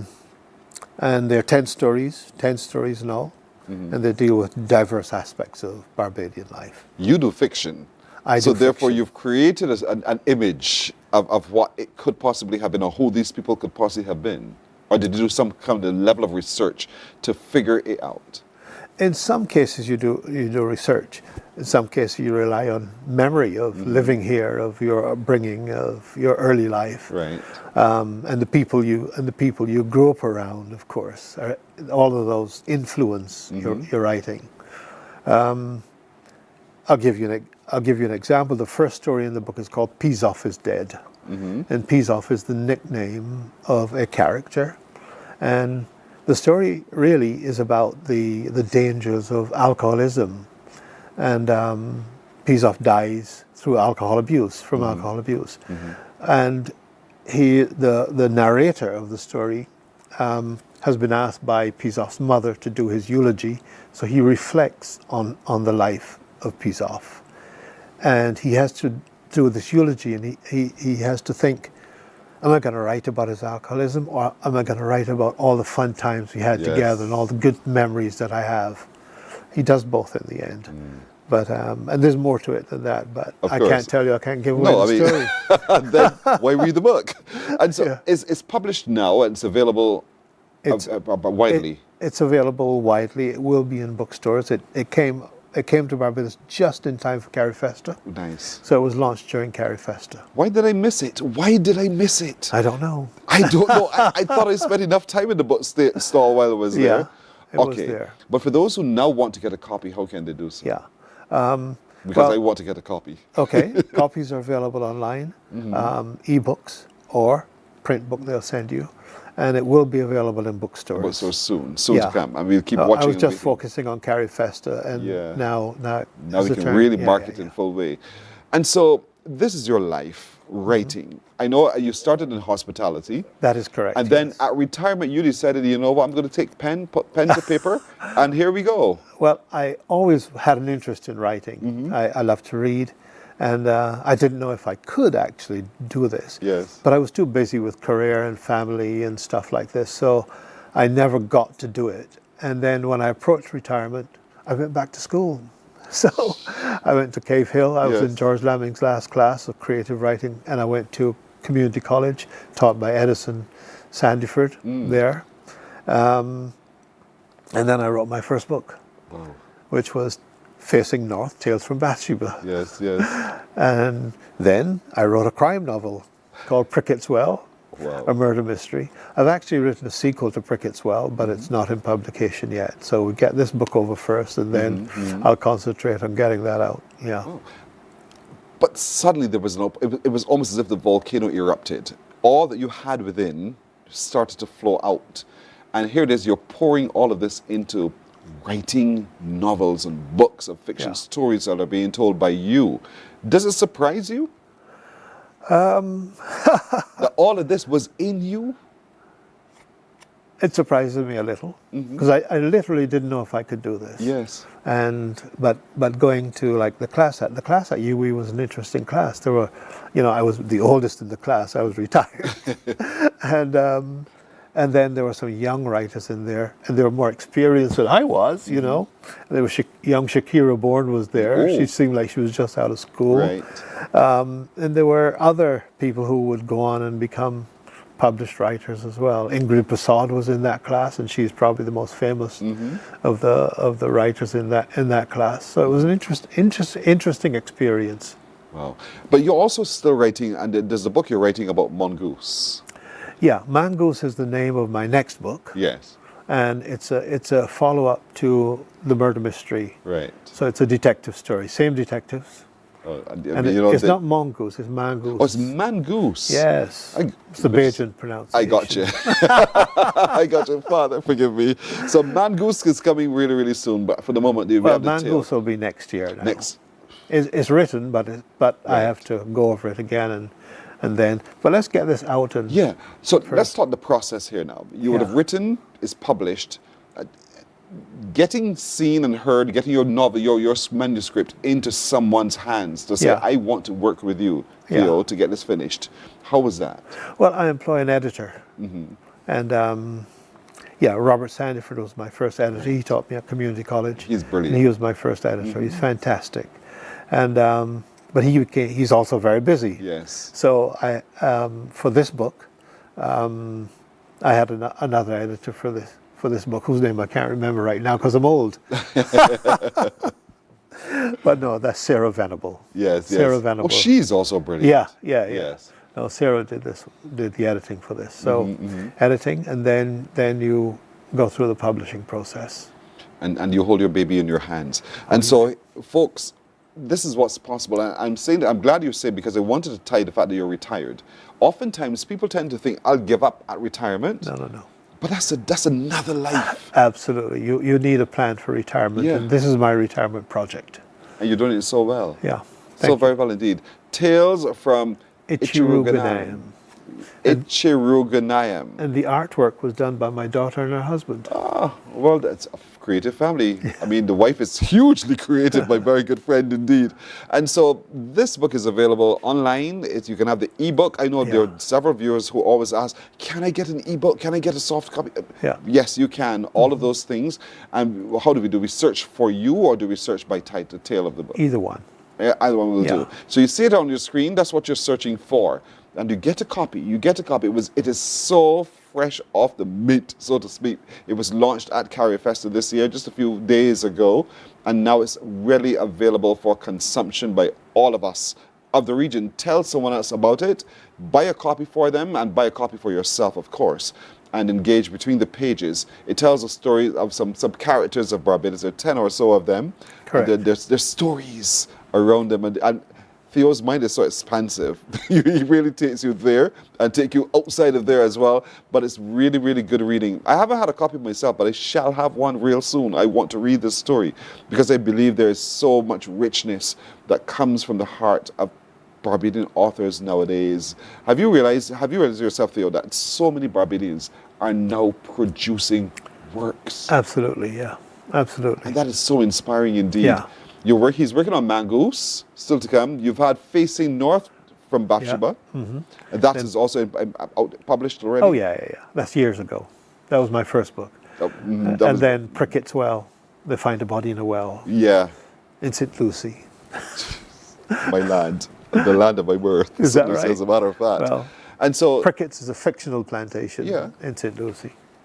But after writing the book, and I discovered, people told me that there is a Prickett's Well somewhere in St. Thomas, and that bodies were thrown down there, and it was so deep they couldn't recover the bodies. So I knew there was an expression. I heard the expression of Prickett's Well as growing up as a child, but I never knew it was a real place. Do you find yourself having sleepless nights sometimes? You know, there's so much happening in your head. In the right, yes. That's a yes. I'm an early riser.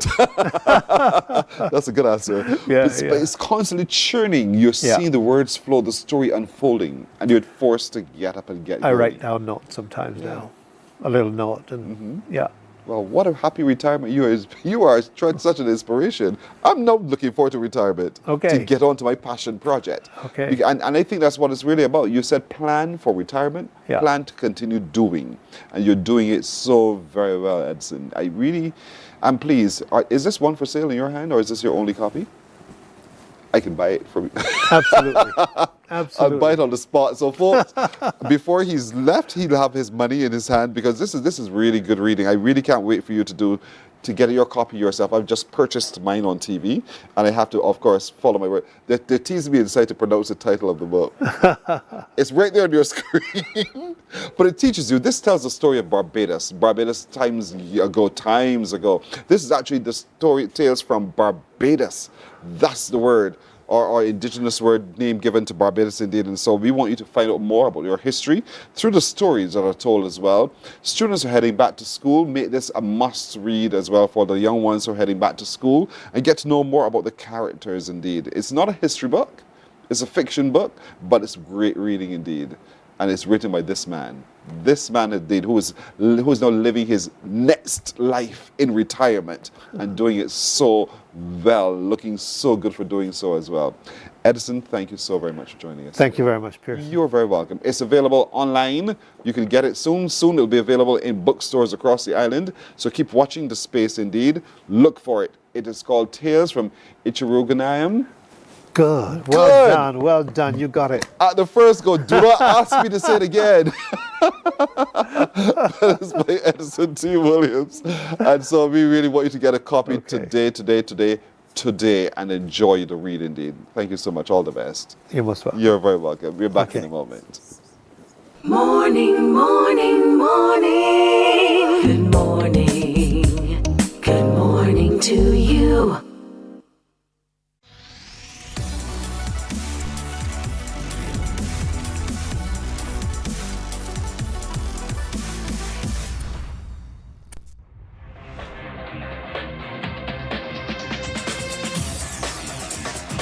Week after week, Scold presents exciting reports and documentaries on the most varied topics of our time. Spectacular developments and innovations, lifestyle and trends of tomorrow, mobility and tourism, health news, highlights from art and culture.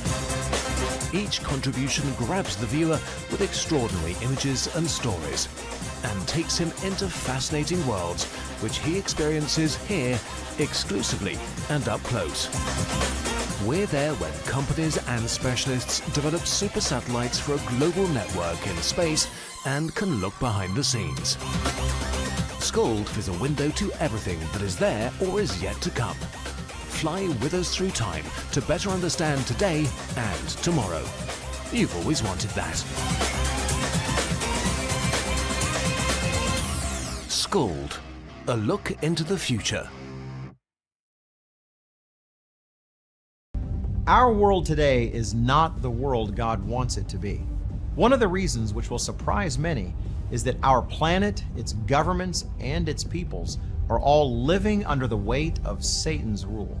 From the beginning of mankind's existence to today, human history is the written record of what it means to live under the rule of the devil. Yet that rule is coming to an end.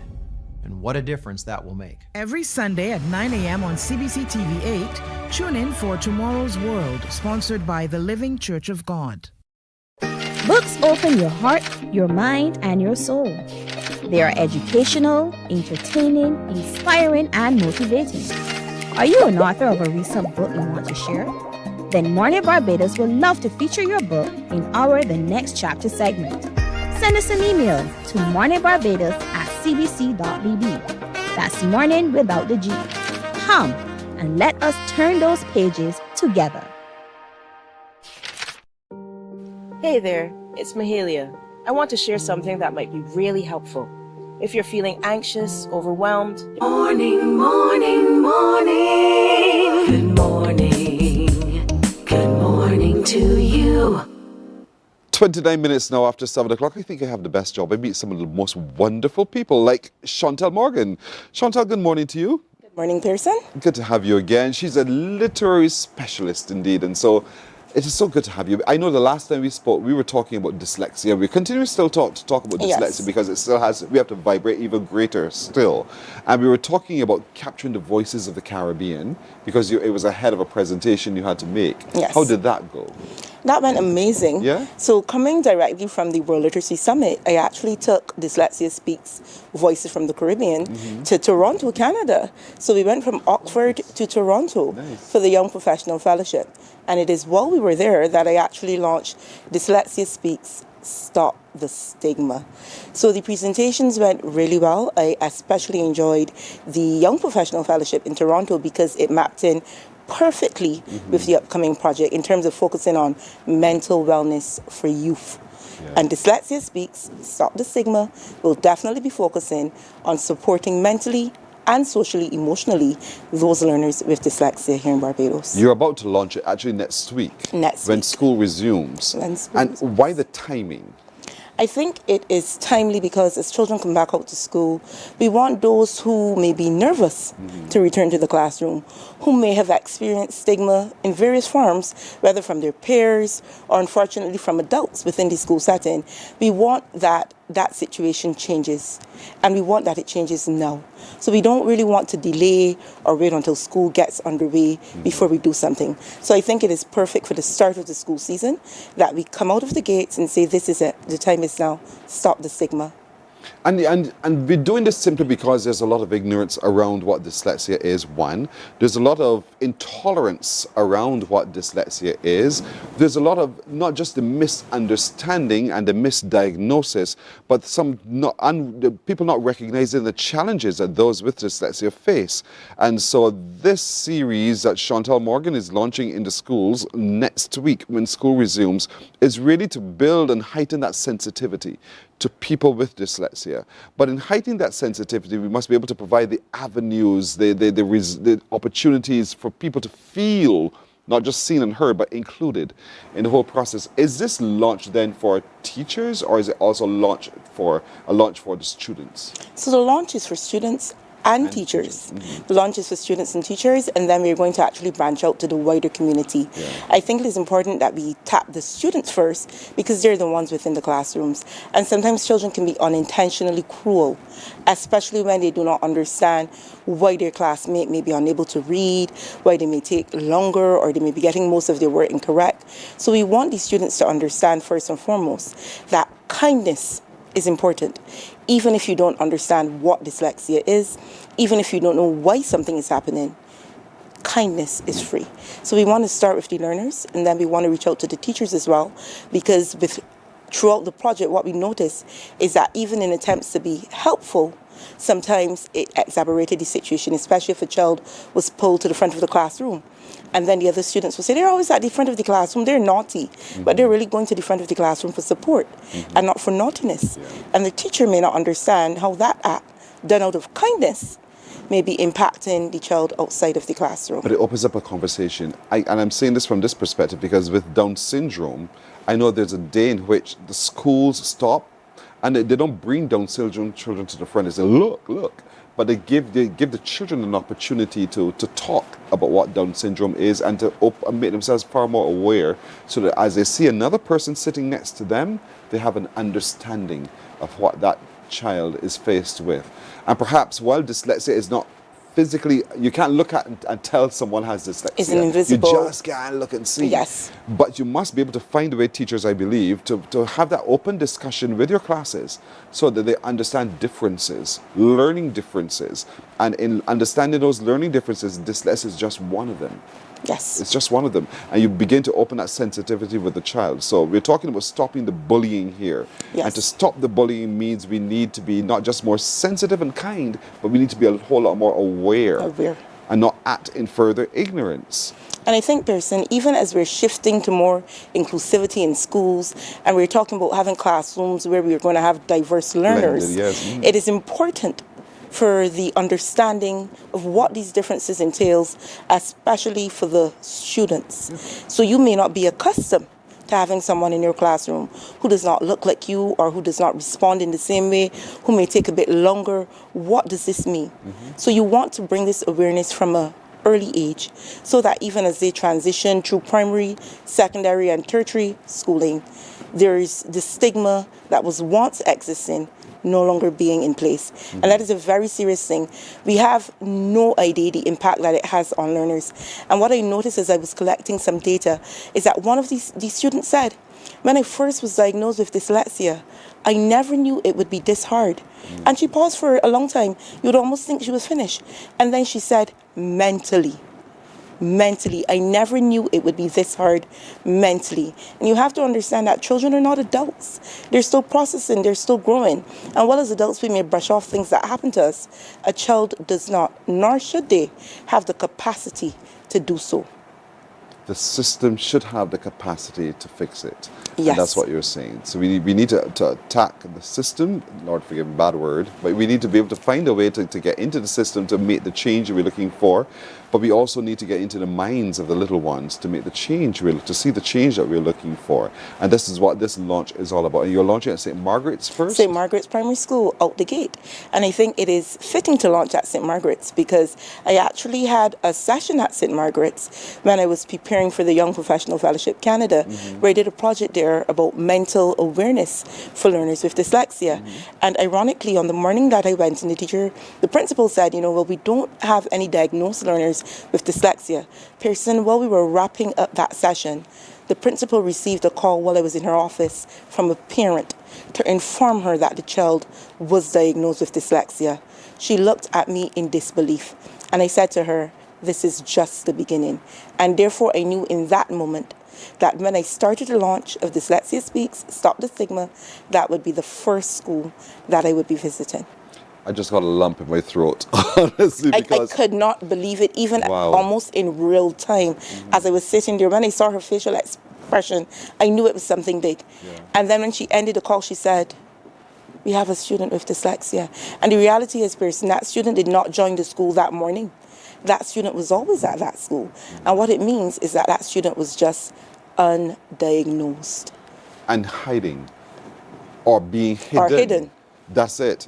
Being hidden. You know, you sit in the back of the class because I don't have time with you. Let my fast learners, let my brilliant ones come to the front. And sometimes, unintentionally, that's what we do as adults. We do that to children. Sometimes they're not aware. I remember another student, he was sharing his experience, and he said, and it pained me, Pearson, as a parent, as a professional, he said, when I went to the front of the class, my teacher told me to go and sit down because there were baby words. There were baby words, and that goes beyond that statement because that's implying something to the child. If you do not know the words and they're baby words, what does that say about you? And that child also experienced bullying from his peers within that classroom. So he was not only victimized by his classmates, but he felt as though he was unable to go to the one person who should have been able to support him. Pearson, I was grateful that it was audio recordings and that I was not directly involved in the questioning so that you could understand it was a real, authentic and raw, and you could hear it in the child's voice. And it takes a certain level of bravery to share that type of experience because it's embarrassing. It's embarrassing, and I found it very painful. And I remember when that child first came, the child was not crying. The mother was very upset. The mother was very upset, as you can understand, about the child's experience. And then as the child shared their lived experience, I understood why. So even as a child comes and they don't know a word, for you to say, go and sit down, those are baby words. That is a very harsh thing to say, because even if you do not know that the child has a difficulty, whether it's a baby word or not, he does not know the word.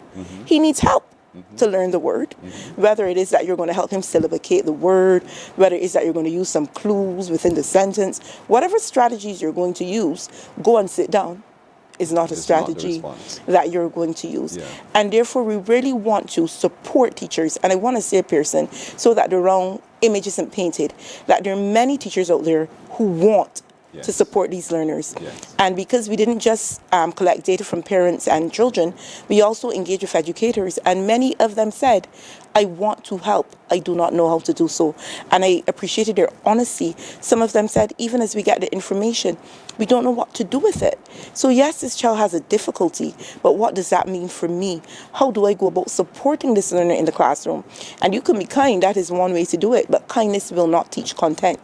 Kindness will not help you learn how to read, write, and spell. So aside from content knowledge and kindness, the teacher still needs to know the pedagogical approaches that they can differentiate their teaching to support the learners within the classroom. But I was very happy when I was collecting the information to hear the teachers in their honesty saying, I want to do this, I just don't know how. And then there were some who did know how, and they were very candid and said, I know how to do this because I sought out information. I went above and beyond. And there are individuals out there, educators, who are fighting to support learners with dyslexia. Unfortunately, there are also some who, unintentionally or intentionally, we don't know, but they are breaking the spirits of these learners. And I felt the need, because we can't just collect data. We don't just want to know about their lived experiences. We want to bring actionable change. We want to make sure that their experiences improve. And that is why I said, yes, we've done Voices from the Caribbean. Let's go a little further. Let's impact in a real and meaningful way so that we can stop the stigma, because they're experiencing it in the classroom, on the playground, and also at home sometimes. And parents would say, before he came in, I really didn't understand. I thought they were lazy. I thought they just didn't want to do the work. I thought they were intentionally leaving the homework at school. And some of the parents actually blame themselves. But we would often hear the other side, where the parents aren't checking in, but they really were unaware. And that is why when you mentioned raising awareness, we want people to understand this is what is dyslexia. It goes beyond jumbling up letters, because whenever a person hears about dyslexia, they say, oh, they have letter reversal. Letter reversal can happen with or without dyslexia. But what we want you to understand is that the child's brain works differently, hence why it's called language processing. And therefore, no matter how hard you try, it's like saying to someone who's blind, you just need to try harder to see. That is not how it works. You're going to give them glasses. If they need surgery, you're going to make sure that they get the surgery. You're not going to tell someone who needs a wheelchair, you need to try harder to walk. You're going to put the accommodations in place. And therefore, when it comes to learners with dyslexia, we have to go beyond trying harder or saying, gives little effort, must do better, or my favorite, needs to spend the summer reading. This child cannot read. Your recommendation or your prescription to spend the summer reading is ironic. What you need to say is seek support to find out why this child cannot read. Even if you don't know why, then somebody needs to be able to get to the bottom of why the struggle is there, and a plan needs to be put in place so that the child can be taught to read. And that's why I'm really excited about Dyslexia Speaks, Stop the Stigma, because we're looking to support learners, educators, families across Barbados. So we're not just looking at schools, we're going to be ultimately looking to go into community groups, NGOs, and expand. With the data you've collected, have you gone to the systems developers, as in the Ministry of Education, to say, let's together see how we can recreate a system that responds to this dire need in our classrooms? Not just for the student, but for the teacher as well. But for the teachers as well. Well, what I will say is that I have not directly gone to the Ministry of Education to say this is the data that I've collected and that this is how you move forward. I would have shared some tentative information with some relevant individuals and said, this is a project that is happening, this is what we're seeking to do. But what I will say, Pearson, is that sometimes you have to be the change that you want to see in the world. And therefore, for me, if I am going to go 10 toes down with something, I am going to do it. And therefore, regardless of the outcomes, it will get done. And I think especially when you're looking to impact positive change. Indeed. You will go about it in any way that you can. And I found it interesting because when the Young Professional Fellowship first came across my screen, and I saw that they were looking at mental health for youth, I said, this would be ideal for me to apply. Pearson, I had no idea that I would have been a fully funded delegate for that program. And while I was preparing to go there, they sent out an email asking persons who were working on social impact projects to share.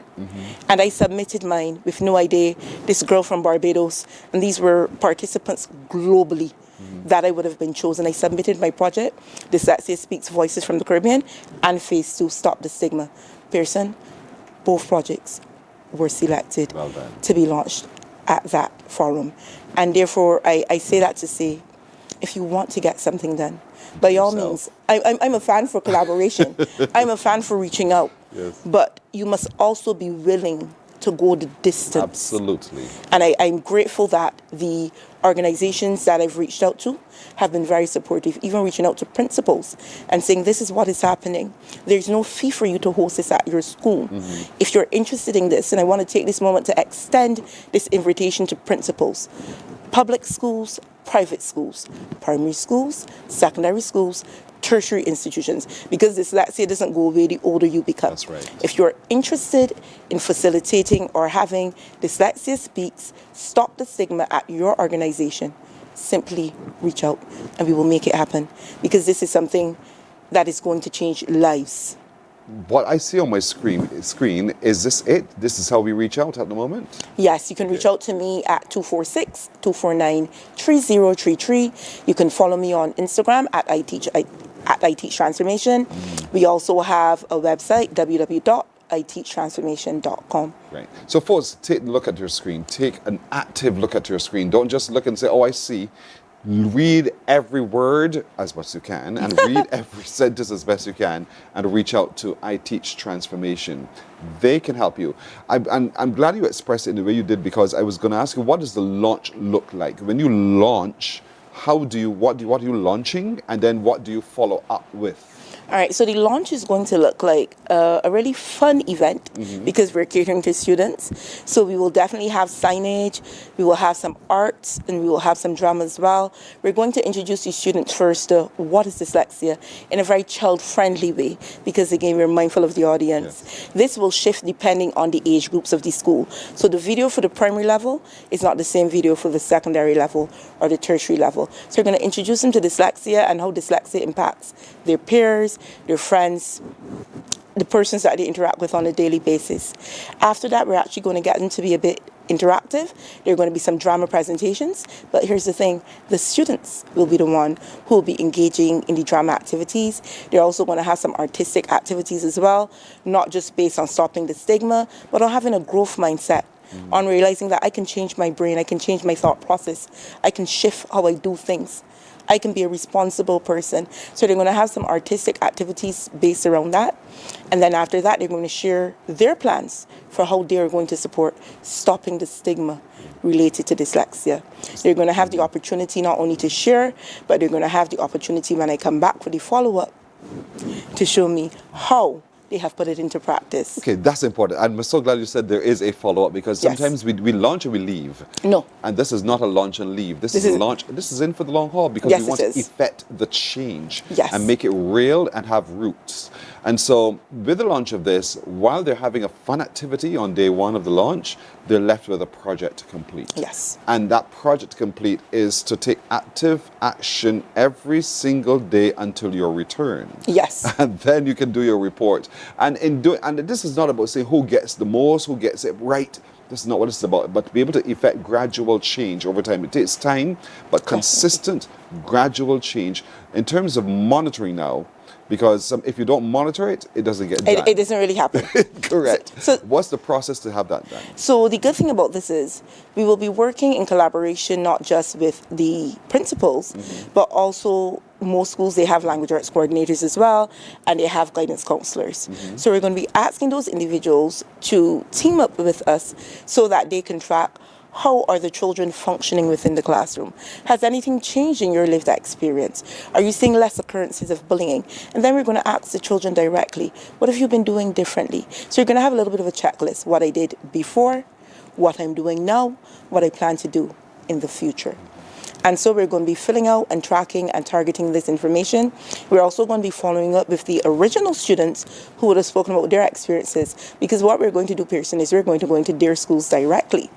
And we're going to be engaging with their peers. Some of them are transitioning into new schools, and we're going to be going with them.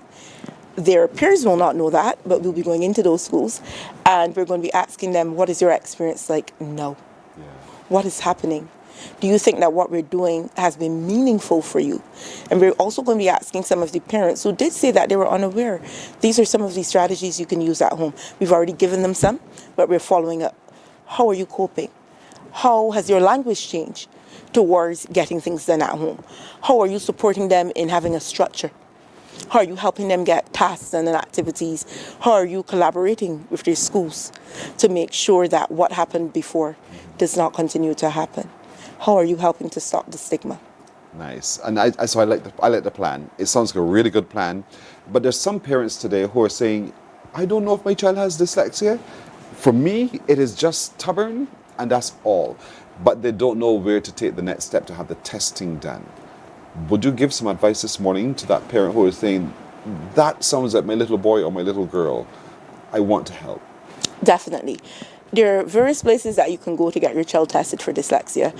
The most common and well-known place would be the Caribbean Dyslexia Center. You can also reach out to a clinical psychologist. I can definitely recommend JDK Psychology, Mr. Jadon Knight. He works not only with the Ministry of Education, but he works very closely with I Teach in terms of getting a diagnosis. What I like about the clinical psychologist is that if the child has other underlying issues, they are able to help with that diagnosis, because sometimes you can have dyslexia and you can also have ADHD along with dyslexia.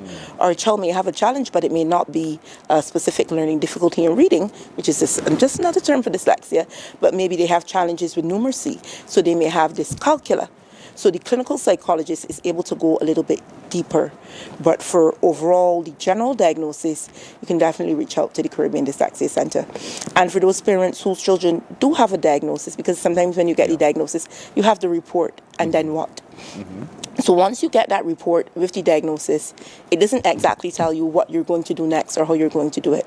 I want to say to you, reach out to us at iTeach, because we build on that report, we do a full literacy panel, and then we create an educational plan for that child. And it doesn't have to be a child who's now diagnosed at 7.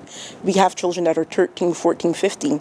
And I think sometimes what we don't realize is that a plan for a 7-year-old cannot be the same for a 13-year-old, because they have to get support across the curriculum. We're talking social studies, maths, geography, integrated science, French and Spanish. So the secondary content areas for a learner with dyslexia means that the support has to look different.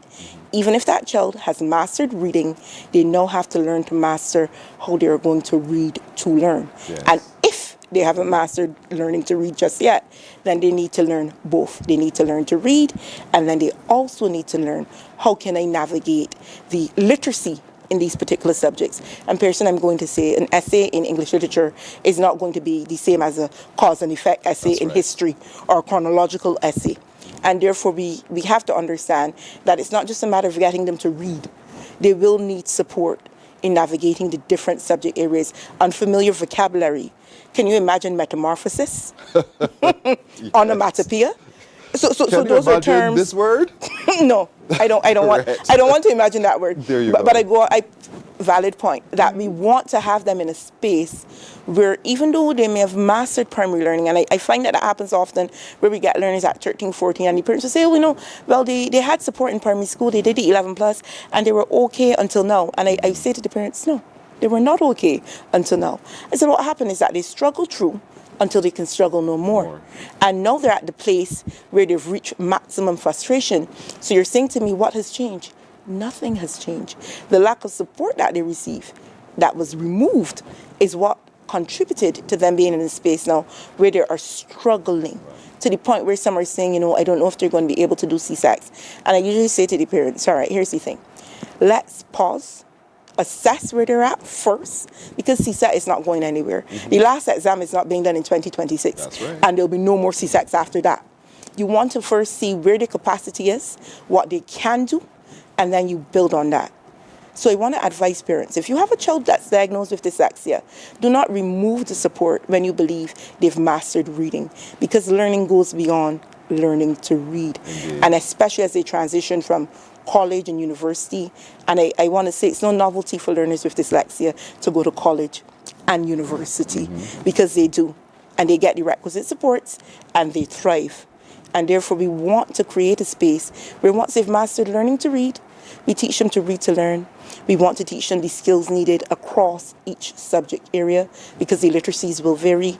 And we want that they're competent in whatever it is that they set their minds to do. But we also want that their spirits aren't broken. We want that they're mentally in a good place, that they don't resort to self-harm or negative behaviors. And that can only happen because, sometimes we focus a lot on the academics, and little attention is paid to the behavioral, the mental, the socio-emotional wellness of these learners. So we want that they're confident in who they are as individuals, with the understanding that being different is just that. No less, no better, just different. Just different. So we're stopping the stigmas. Dyslexia Speaks, Stop the Stigma is going to be launched next week, and it shall continue thereafter. If your school is one of those schools that wants iTeach transformation to come to you, look at your screen. You see all of their contact details right there on your screen. Let's break some barriers, ladies and gentlemen. Let's have interactive workshop series that look at a whole host of things. This is important for our children. It's important for our teachers who are saying, I need support. And so principals, guides, everyone, reach out. So iTeach transformation, and let's make this happen indeed. Thank you so much, Chantal. Thank you so much for having me, Pearson. You are such a force. And so I'm glad because it means that with your energy, change will happen. It must. I know that. You won't stop. I will not. There we go. Don't resign at all. We will stop girl. the stigma, but I won't stop. Correct, indeed. Chantel Morgan, she is leading I Teach Transformation. Remember, find them on socials, find them online, and you can sign up and be a part of it indeed. Our children need this. Our children need you. And our children need you to stop the stigma. We're taking a break here. We're back in a moment.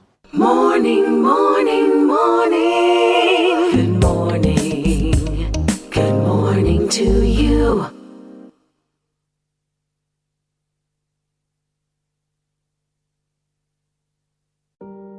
Hey there, it's Mahalia. I want to share something that might be really helpful. If you're feeling anxious, overwhelmed, depressed, or lonely and have no one to talk to, call Lifeline Barbados. We all face struggles at times in our lives. You're not alone. There's no need to feel ashamed or embarrassed. It's okay to reach out for support. Lifeline Barbados is completely confidential. No one else will know you called. They're there to offer a caring ear and guidance without judgment. And fellas, I want you to know asking for help is a true sign of strength. It takes real courage to reach out. You can also call Lifeline Barbados if you're worried about loved ones who are struggling and you need advice on how to support them. There's a saying, a problem shared is a problem halved, but not everyone has someone they can confide in. That's why Lifeline Barbados exists, to be there for you or someone you care about during tough times. Save this number. Lifeline Barbados is just a call away. Remember, you can reach out whenever you need to talk. There is a saying, you can find a Bajan anywhere. Are you a Bajan living abroad? Or do you know of one who has migrated to another country? Well, we at Mornin Barbados would love to have you or them on our Bajan Afar segment. Share your amazing stories, experiences, and how you have adapted to a new culture. Send us an email to morninbarbados@cbc.vb, and together we will travel the world.